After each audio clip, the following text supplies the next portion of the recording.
And we've got our next special guest of the evening. We've got guy. Tommie T-Top Rivers in the building with us tonight. How you feeling? I'm blessed. Thanks for having me. Of course. We got a real legend in the building, man. He real humble, though. You know what I'm saying? He a real humble guy, man. But how you feeling, man, tonight? Man, I'm here, man. I'm just listening to you guys' podcast, man, and blessed to have the opportunity to come really share some information with y'all, man. And, For sure. Grateful for this opportunity to see you guys really pushing on season 2. First episode, man, as you guys have manifested. I heard you guys talking Season to 2. the doc a minute ago, man, about, the thought and when you guys first started to where you're being here now. So For sure. it's a powerful thing for people to really just understand that success is 10% inspiration and then 90% perspiration, 10% being the thought, and then 90 is just putting that work in. So salute you guys. Yeah, but talk about that game. I ain't gonna lie to you. How your 2024 been, man? It's a long month. Do it feel like a long month? Yeah, it feels like January's gone on forever, honestly. But How your 2024 been? Consistent. Consistent? Yes, sir. That's what's up. That's dope. That's dope. What's up? So I know you've got a lot of good stuff to talk about tonight. You've got your book sitting there. Can you show us the book? Yes, indeed. That's The Roof Don't Leak by Tommie T-Top Rivers. Dope. Can I see it? Yes, sir. I'm gonna check it out while we talking. We'll definitely get a shot of it in the camera too, or I'll throw something up there that they can see. For But sure. tell us about the book. What inspired you to write it? How long did it take you? And what can we find inside? It took me about a year and a half or so to really get a lot of thoughts down, but it's a couple different parts to this. This is really like part 1 of it, but it took me about a year and a half to really design and put together a system and a structure and templates for what it took for me to reach a level of success on my journey. That's dope. So I'm just reading it right now. Like, seriously, pick this up ASAP. But I see the table of contents. Hold on, let me go back to it. I like to read books too. You know what I'm saying. So this one, I'm gonna go to. I'm gonna go to one, accountability. Yes, sir. Let's talk about accountability. I believe that accountability is imperative for us as a people when it comes to defining who we are on our legacy. I believe so often it's easy for one to deflect and look outwards for solutions instead of being able to hold oneself accountable. I think that's what's the missing link in today's society. So many people look outward and to others to resolve their issues when it's so hard for them to look themselves in the mirror and stand in that truth. Yeah, that's real. That's real. I'm just, two more. Forgiveness. What about it? Thoughts on, Your thoughts on the importance of it and yeah. what the value of it is. Okay. Forgiveness is something that where I come from, the culture that I come from, forgiveness is imperative for me. I come from a culture of lions and demons and vultures, man, that less invulnerable circumstances, man, that fortunately I've been able to come back on my journey and turn the negative into a positive. But yeah, forgiveness is imperative for me, man, for all those that I may have hurt along my journey and so forth. So for that, again, if it's somebody that I missed out there on my journey, but I truly forgive myself. I apologize. That's fact. Same here. If I hurt anybody, you know what I'm saying? Sometimes you do it like not even trying to, you know. One more thing, because all these things is like really like shit related to my life. So daily struggles. That's the last one. Daily struggles. Speak on that. Daily struggles is something that I feel like I had to learn how to master along my journey to be able to set a system in place to adhere to, such as a vision board that I have, that I wake up to in the morning, that I set my goals to so I can measure my success, short-term, medium range, and long-term goals, right? So I can value and measure where I am on my journey instead of having false prophecy. And that's what it goes back to again when we was talking about accountability. You know what I mean? If I don't have a measuring tool and I'm not able to measure where I am on my journey, then I'm destined to be at a standstill that abstains me from my daily growth. Gotcha. Speaking of vision boards, you do have one. What's on it right now? Check this out for real. Oh man, on my vision board right now, it's a lot of planned short-term, medium-range, and long-term goals with my new podcast that's coming called The Streets is Talking. Y'all stay tuned for that, man. All positive stuff, man. A lot of great hosts coming, so stay tuned for that, man. And just other structures and business plans and endeavors that I'm working on. to just stay tuned for, man. My new documentary's coming. A lot of different stuff, man. Just stay tuned. That's dope. You're staying busy. Yes, indeed. So on your journey currently, where do you feel like you are at as far as the progress in, what you set out to do, being an author, being a motivational speaker? Give them a little bit of backstory about yourself, where you came from, what you've been through. I'm a young man that grew up on the west side of Los Angeles, got incarcerated at an early age of my life.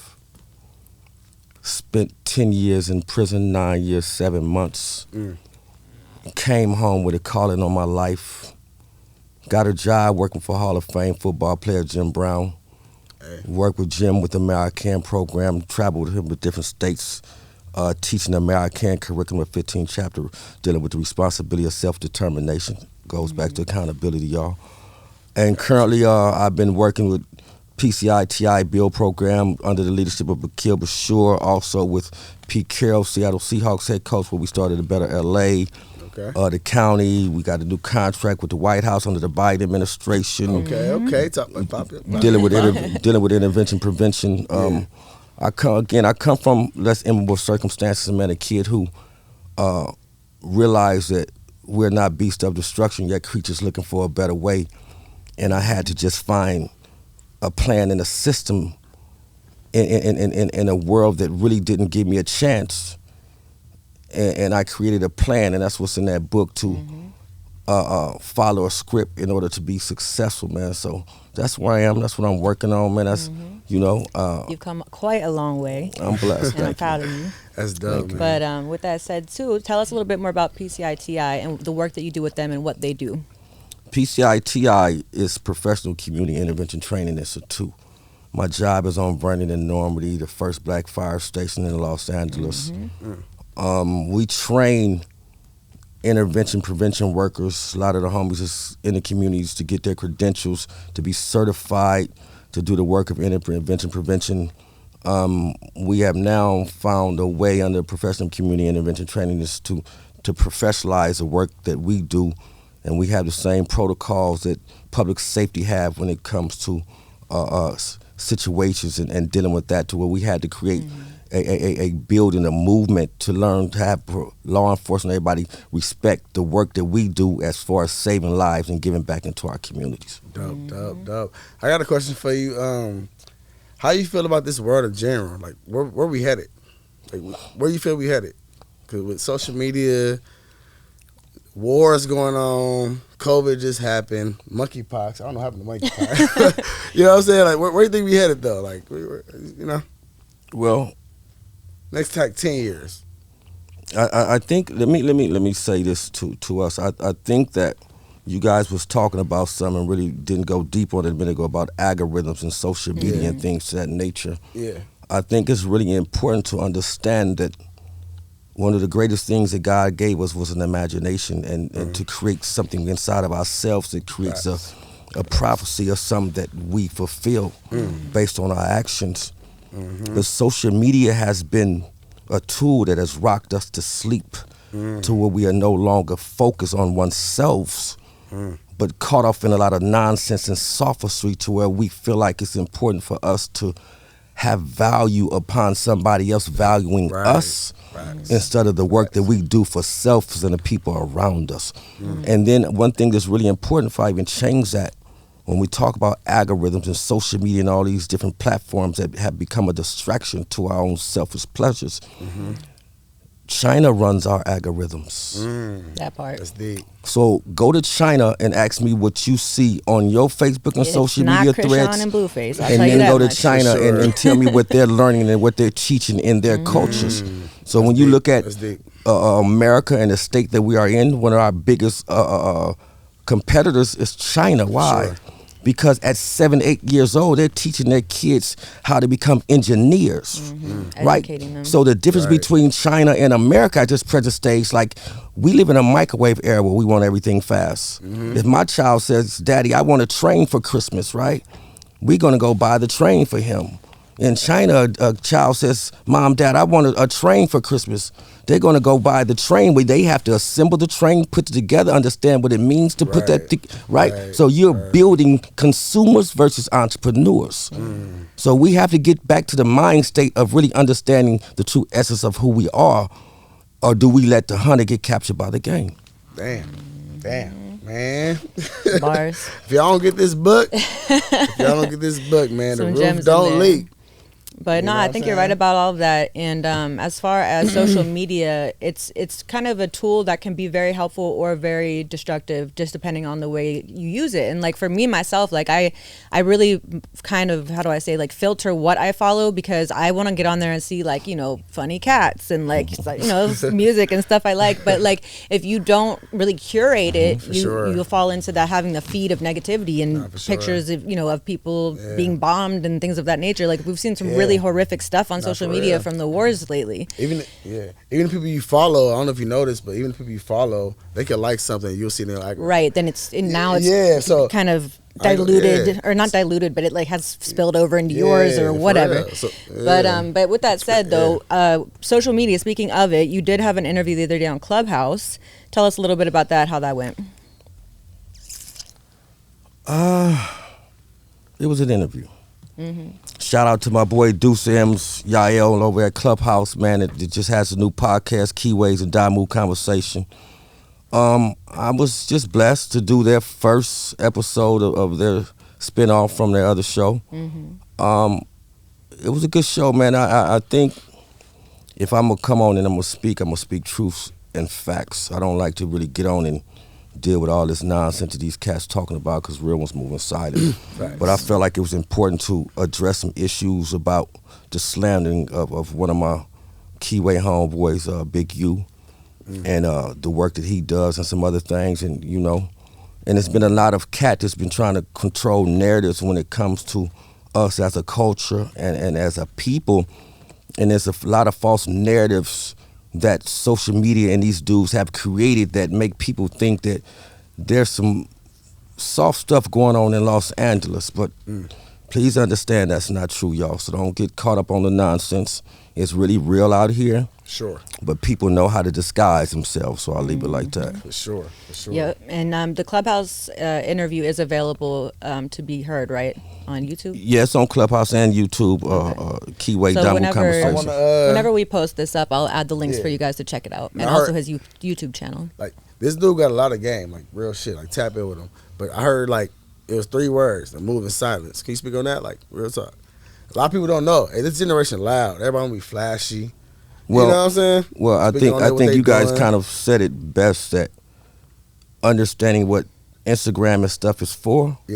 It's for entertainment, for artists to be able to sell music, to sell themselves without going to labels and things of that nature. But it's also entertainment. Let's not misconstrue it. It's an entertainment. Because if you really in the streets and you really playing as you speaking, you're not gonna put that on social media. Hell not. So again, people that are watching social media, please understand it is social media and entertainment. Definitely. Right. And don't get caught up thinking that a lot of what you see and hear is real, because a lot of it is illusion, smoke and mirrors, because it's Holly weird. It's perception. He said it's entertainment. MySpace was out. Was you on MySpace? No, sir. Was you on MySpace? Yeah, I was on MySpace. I definitely had a MySpace page. You know what I'm saying? It was entertainment. It was fun. It was more like, it wasn't so... It wasn't so social, political, and all of that. Fun. It was just like cat memes. It wasn't no story. I don't think they never had a story. People posted in real life and everything they doing. But I will say MySpace did start some shit with people with like the top 8 and stuff. Like that's interesting. Remember that? Yeah. Like, oh, I'm taking you out my top 8. Like that used to be an insult. I had a bar. I dropped a song like, "Where your top 8?" That was MySpace. You know what I'm saying? Where your top 8 at? Where your day ones at? I know my top 8. I know. I got, you know. Yes, but back, We'll say back to the work that you do. So also tell us a little bit about the documentary you have upcoming. What will people be seeing in that? Like, what is the goal with everything that you're doing right now? It's driving you. You're in your purpose, and what's your ultimate goal with all of this? Like, my documentary is based on my life, of showing some individuals that no matter where you come from, no matter what obstacles you're faced with, that you can overcome all of that. And I'm speaking facts, you know what I mean? I'm talking about the cat that's really come from that, like for real. But it's a plan and a system to that. And again, go get the book to really figure it out. But again, I tell you guys, man, you have to set goals for yourself. You have to surround yourself around the right people, the people that have your best interests at heart. If you're the smartest person in your group, you're in the wrong group. Like for real. You have to align yourself around people that's going to allow you a chance to be vulnerable, a chance to be honest, and that's going to hold you accountable. If you're around them dudes that's going to really try to tell you what they want to hear just to persuade the narrative on something they want you to stand firm on, like, don't get caught up, right? Really understand the people that you're around. Place yourself in them environments and understand that there are no coincidences on our journey, man. God aligns everything the way He's supposed to. It's up to us to figure it out as He places us there. Trust and believe that. I'm a big believer in that. The universe, like, really, the universe is real. But you know what I'm saying? Like, but timing and... You know, let me add to this as well. Don't cut you off. The documentary will show a host of individuals from all facets of life, from hip-hop to community members to the struggle to overcoming them, the wars and stuff that we fight against daily behind the scenes that nobody see, the food giveaways, the backpack giveaways that we do, feeding homeless people out of our own pockets downtown. It'll show a host of things, letting people know that nobody's going to change us but us. And we have to get up off our butt and get off the couch and go out there and be part of the solution and not part of the problem. Facts. So you're going to inspire people to mobilize and get with it. Yes. Get with it. All right. Get with it. I love that. Well, tell them where they can find your book on Amazon, Barnes and Nobles, and also get your social media and the YouTube for them as well. My book, Tommie, The Roof Don't Leak, Amazon, Barnes & Noble, Walmart, all platforms. My ebook is out as well. My YouTube channel, man, just getting up right now, Tommie T. Ty Rivers, man. Y'all go follow that, man. I just dropped a little 15, 16-minute little little piece, little teaser of the doctors coming. Powerful piece, man, in that right there. My Instagram, T. Ty Roof Don't Leak, man. Y'all follow that, man, and step up and be accounted for, man. Because remember, there's no great secret to success. It's the development of desires for success that determine the level of success achieved. Success is not just for the well-educated, elite, and the wealthy. Success is there for those who want it, plan for it, and take actions to achieve it. Salute, Mawlz and Donn. There it go. Drop the mic. That was Tommie T. Top Rivers. I'm sick that for the roof don't leak. Thank you so much, Tommie, for coming on and being a part of the show. And thank you so much for the work that you do in the community as well. Thank you. That's dope.